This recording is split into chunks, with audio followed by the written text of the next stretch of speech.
નમસ્તે વિદ્યાર્થી મિત્રો, આપણે ઇંગ્લિશની અંદર યુનિટ 3 સુધી જોઈ ગયા છે. હવે આપણે unit 4 will you wake up જોઈશું, જેની અંદર એક્ટિવિટી 1 છે ચૂઝિંગ. પોએમ છે, આપણે પોએમ જોઈએ. What will you have, a ball or a cake? A cake is so nice, yes that's what I will take. What will you have a cake or a cat? A cat is soft, I think I will take that. What will you have, a cat or a rose? A rose is so sweet, I will have that, I suppose. What will you have, a rose or a book? A book full of pictures. Oh, do let me look. જોઈએ. What will you have, a ball or a cake? એટલે કે તમે શું લેશો, દડો કે cake? A cake is so nice, yes that's what I will tech. એટલે કે કેક કેટલી સરસ છે, હા હું તે કેક લઈશ. What will you have, a cake or a cat? A cat is soft, I think I will tech that. એટલે કે તમે શું લેશો, કેક કે બિલાડી? બિલાડી કેટલી નરમ છે, મને લાગે છે કે હું બિલાડી લઈશ. સોફ્ટ એટલે નરમ, નાઇસ એટલે સરસ, ટેક એટલે લેવું. એના પછી what will you have, a cat or a rose? A rose is so sweet, I will have that I suppose. એટલે કે તમે શું લેશો, બિલાડી કે ગુલાબ? ગુલાબ કેટલું સરસ છે, મને લાગે છે કે તે ગુલાબ હું લઈશ. What will you have, a rose or a book? A book full of pictures. Oh do let me look. એટલે કે તમે શું લેશો, ગુલાબ કે પુસ્તક? ચિત્રોથી ભરેલું પુસ્તક. ઓ મને જોવા તો દો. આગળ જોઈએ, મિનિંગ જોઈએ. ચૂઝિંગ એટલે પસંદગી, બોલ એટલે દડો, કેક એટલે કેક, નાઇસ એટલે સરસ, ટુ ટેક એટલે લેવું, કેટ એટલે બિલાડી, સોફ્ટ એટલે પોચું અથવા નરમ, ટુ થિંક એટલે લાગવું અથવા વિચારવું, રોઝ એટલે ગુલાબ, સ્વીટ એટલે મીઠું સરસ, ટુ સપોઝ એટલે લાગવું અથવા માનવું, બુક એટલે પુસ્તક, પિક્ચર એટલે ચિત્ર, ટુ લુક એટલે જોવું. આગળ જોઈએ. અહીં તમને બી સેક્શનમાં પોએમમાંથી રાઇમિંગ વર્ડ જે છે તે આપેલા છે. જેવી રીતે કેક, ટેક. રાઇમિંગ વર્ડ એટલે કે પ્રાસવાળા શબ્દો, એને કહેવાય rhyming words. Cake, take, rose, suppose, book, look, cat, that. બાજુ હવે સી સેક્શનમાં ક્વેશ્ચન આન્સર્સ છે. પહેલો ક્વેશ્ચન, વોટ ઇઝ સ્વીટ? શું સ્વીટ હોય છે? તો અ રોઝ ઇઝ સ્વીટ. બીજું, વોટ ઇઝ સોફ્ટ? સોફ્ટ શું હોય છે? Cat. A cat is soft. ત્રીજું, વોટ ઇઝ નાઇસ? શું સારું હોય છે? A cake is nice. ચોથું, what is full of pictures? શું ચિત્રોથી ભરેલું હોય છે? તો book. A book is full of pictures. આગળ જોઈએ. હવે અહીં જોઈએ તો અહીં તમને ક્વેશ્ચન્સ આપેલા છે, બરાબર. What will you drink? What will you eat? What will you smell? Where will you go? When will you sleep? તો અહીં તમને એના આન્સર પણ લખીને આપેલા છે. What will you drink? તો tea. What will you eat? Bhel. What will you smell? શું સૂંઘવું ગમે? તો rose. What will you go? Where will you go? To a river side એટલે નદી કિનારે. When will you slip? Early night રાત્રે જલ્દી. બરાબર. તો અહીં તમે જે આન્સર છે એના આધારે અહીં તમને ખરા કરીને આપ્યા છે. તો જો ટી કેવી હોય ચા? ઇટ ઇઝ હોટ, ગરમ હોય ને. ભેલ, ઇટ ઇઝ ટેસ્ટી હોય ને ભેલ. રોઝ, તો રોઝ કેવું હોય? It is sweet.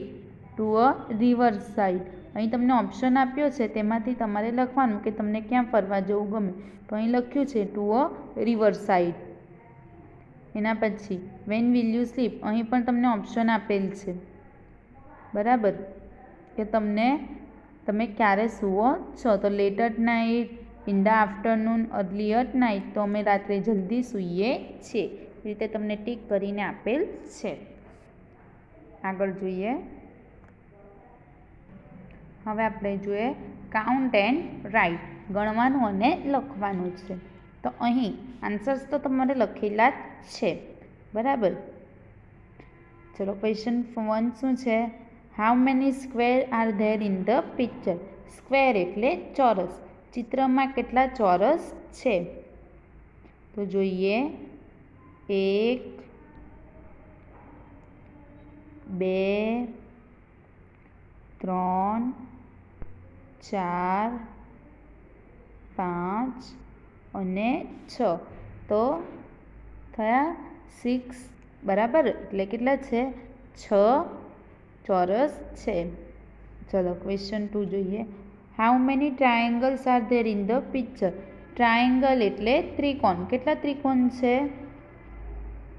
તો 1 2 3 4 5 6 7 8 9 10 11 12 13 14 15 16. કેટલા છે? 16 ત્રિકોણ છે. એના પછી જોઈએ ત્રીજો ક્વેશ્ચન છે. How many glasses R there in the picture? કેટલા ગ્લાસ છે? 1 2 3 અને 4 ગ્લાસ છે. આ તો એની અંદરનું પાણી છે, બરાબર. એટલે 4 glasses there in the picture, એટલે 4 ગ્લાસ છે. ચલો, how many animals are there in the picture? કેટલા એનિમલ્સ છે?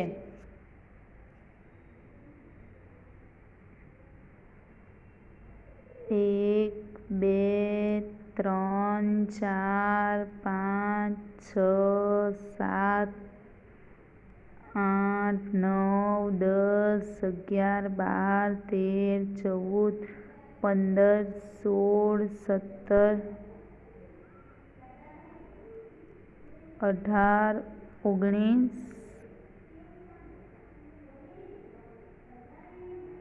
ને 20, બરાબર. આ બંને તો બર્ડ છે, પક્ષીઓ છે. આપણને એનિમલ્સ, પ્રાણીઓ કીધા છે, બરાબર. એટલે એ બે ગણતરીમાં ન આવે. એટલે કેટલા છે? 20 animals there are in the picture. આગળ જોઈએ. Question 5. There were 20 birds in a tree. A man took his gun and shot one bird. How many birds will be there in the tree after that? ચલો, હવે એક ઝાડ પર 20 પક્ષીઓ બેઠા છે. હવે એક માણસ ત્યાં ગન શૂટ કરે છે, ત્યાં ગોળી ચલાવે છે. હવે ત્યાં કેટલા પક્ષીઓ રહેશે ગન ચલાવ્યા પછી? તો નો બર્ડ્સ, પક્ષીઓ જ નહીં રહી. કેમ? કારણ કે તેણે ગન શૂટ કરી, ગોળી મારી, એના અવાજથી બધા પક્ષીઓ ઉડી ગયા. એટલે હવે ત્યાં કોઈ પક્ષી હશે નહીં. ચલો, એના પછી Jigar had 500 rupees. He went to a cinema. He watches Bhaag Milkha Bhaag. He paid 100 rupees for the ticket. In the interval, he bought 2 packets of popcorn. He paid 50 rupees of each packet. How many rupees will Jigar have now? ચલો, 500 રૂપિયા હતા, એમાંથી 100 રૂપિયાની ticket લીધી. 2 popcorn લીધા, એકના કેટલા? 50. એણે 2 લીધા એટલે 2ના 100 રૂપિયા, બરાબર? 50 એટલે એના કુલ કેટલા રૂપિયા ખર્ચાયા? 200 રૂપિયા ખર્ચાયા. એટલે હવે એની પાસે કેટલા રહ્યા? 300 રૂપિયા રહ્યા. 500માંથી 200 જાય તો 300 રહી ને? 300 રૂપિયા એની પાસે રહ્યા. એક્ટિવિટી 2 જોઈએ. Work in group, answer there questions, plan to celebrate the world environment day. World environment day એટલે કે વિશ્વ પર્યાવરણ દિન. એના ઉપરથી ક્વેશ્ચન આન્સર્સ છે, આપણે જોઈએ. પહેલું છે, when is the world environment day celebrate? World environment day ક્યારે સેલિબ્રેટ કરવામાં આવે છે? તો 5th જૂન, 5 જૂને સેલિબ્રેટ એટલે કે ઉજવણી કરવામાં આવે છે વિશ્વ પર્યાવરણ દિન. 5 જૂન એટલે વિશ્વ પર્યાવરણ દિન. એના પછી, વેર will you celebrate the world environment day? તમે ક્યાં ઉજવો છો? તો ઇન ધ સ્કૂલ. એના પછી, what will you do this day? આના દિવસે તમે શું કરો? પ્લાન્ટ ટ્રીઝ, ઝાડવા રોપીએ છે. Which competition will you arrange on this day? શું કરીએ આપણે? શાનું રાખીએ? Education competition. આપણે તેના વિશે, પર્યાવરણ વિશે બોલવાની સ્પર્ધા રાખીએ ને, બરાબર? એના પછી, what type of slogan will you make? આપણે કયા સ્લોગન તૈયાર કરીએ? સેવ ટ્રી, બરાબર? આપણે બોલીએ ને એવા slogan, save tree, tree is our best friends, બરાબર? ચલો, એના પછી, read the table, answer the question. અહીં તમને એક ટેબલ આપ્યું છે, કોષ્ટક. એમાં તમને બધી એક્ટિવિટીઝ એવું આપેલ છે, અને એક્ટિવિટીઝ કોણ કોઓર્ડિનેટર છે, એટલે કે કોણ એને જોવે છે, તે લોકોના નામ પણ આપ્યા છે. અહીં સ્ટોલ નેમ આપ્યા છે, એક્ટિવિટીઝ આપેલી છે, બરાબર? તે આપણે જોવાની છે. એના ઉપરથી આપણે ક્વેશ્ચન આન્સર્સ જોઈશું. તો આપણે પહેલાં એક્ટિવિટી જોઈ લઈએ. સ્ટોલ 1 પર પેપર વર્ક, કોણ જોવે છે ને? Miss Sushilaben Patel. Stall number 2 પર ક્લાય વર્ક, કોણ જોવે? મિસ સબીરા બીબી સિદ્ધત જોવે છે. સ્ટોલ 3 પર એક્શન સોંગ્સ, કોણ જોવે છે? Miss Hemlataben Parmar. Stall number 4 પર પ્લે એન્ડ ડ્રામા, કોણ જોવે? Mister Bipin Parekh. Stall number 5 પર સ્ટોરી ટેલિંગ, કોણ જોવે? Mister Prakash Parmar. Stall number 6 paste work, miss Nimishaben Patel. Stall number 7 painting, mister Chakabhai Chaudhari. Stall number 8 rangoli, કોણ જોવે? મિસ રીટાબેન ખેર.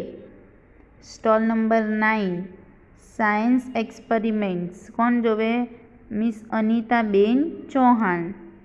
એના પછી સ્ટોલ નંબર 10 પર 10 પર ફની ગેમ્સ, કોણ જોવે? મિસ્ટર જસવંતસિંહ ખેર, બરાબર? હવે આપણે ક્વેશ્ચન આન્સર્સ જોઈએ આના પરથી. ચલો, questions. How many stalls will be there at the Balmela? બાળમેળામાં કેટલા સ્ટોલ છે? આપણે કુલ કેટલા સ્ટોલ જોયા? 10 છે ને? એટલે જવાબ શું આવશે? There will be 10 stalls at the Balmela. Question 2, where will you go for painting? Painting માટે કયા સ્ટોલ પર? તો I will go to stall number 7 for painting. Stall number 7 પર પેઇન્ટિંગ છે. એના પછી question 3, who will be the coordinator for action songs? Action સોંગ્સના coordinator એટલે કે જોવાવાળું કોણ છે? તો miss Hemlataben Parmar will be the coordinator for action songs. Question 4, Jigar wants to do science experiment, where will he go? ક્યાં જશે જીગર સાયન્સ એક્સપેરિમેન્ટ જોવા? He will go to stall number 9. એના પછી what will you make for paper, make of paper, પેપરમાંથી શું શું બનાવી શકો? તો I will make boats, ships, caps, flowers and each other of paper, એટલે કે બોટ, નાવડી, વહાણ, ટોપી, ફૂલ અને બીજું ઘણું બધું આપણે પેપરમાંથી બનાવી શકીએ છીએ. સી સેક્શન જોઈએ. Read the sentence, write your answer. આપણે વાંચી અને આપણા જવાબ લખવાના છે. Nisarg, keep a bird in a cage, what will you do? Nisarg એ પક્ષીઓને કેજ એટલે પાંજરામાં પૂરી રાખે છે. તમે શું કરશો? શું કરીએ આપણે? I will open the cage and free the bird. હું પાંજરું ખોલી નાખીશ અને પક્ષીઓને મુક્ત કરી દઈશ. આપણે કોઈને પણ પાંજરામાં કે કશામાં પણ પૂરીને રાખવા જોઈએ નહીં. દરેકને સ્વતંત્ર રહેવાની છૂટ છે, એટલે એવી રીતે પાંજરામાં પૂરીને કોઈને રખાય નહીં. એના પછી children are trying to save a tree, vote will you do? બાળકો એ ઝાડને સેવ એટલે સાચવે છે, તમે શું કરશો? Answer, I will help them. હું તેમની મદદ કરીશ. એના પછી Hitesh use solar energy, what will you use solar energy? How? Give example. હિતેશે સોલર એનર્જીનો ઉપયોગ કરે છે, તમે શાનો ઉપયોગ કરો છો? કેવી રીતે તે લખો. તો I will use solar energy. I will use a solar cooker for cooking. બીજું, I will use solar energy for lighting up my house. ચોથું, Dharam always use plastic bags, which bag will you use? Cloth, paper or plastic? Dharam એ plastic બેગનો જ ઉપયોગ કરે છે. Plastic બેગથી પર્યાવરણને નુકસાન થાય ને, બરાબર, સાથે આપણા પ્રાણી પશુઓને પણ નુકસાન થાય, તો એનો ઉપયોગ કરવાનો નહીં. તમે શાનો ઉપયોગ કરશો? તો I will use cloth bags or paper bags. તો અમે ક્લોથ એટલે કાપડની અને પેપરની બેગનો ઉપયોગ કરીશું, પ્લાસ્ટિક બેગનો નહીં. આગળ જોઈએ. આપણે અહીં એક્ટિવિટી 2 સુધી જોઈ ગયા. હવે આગળની એક્ટિવિટી આપણે બીજા વિડીયોમાં જોઈશું. સમજ પડી ને એક્ટિવિટી 1 અને 2માં? મજા આવી ને? ચલો, થેન્ક યુ.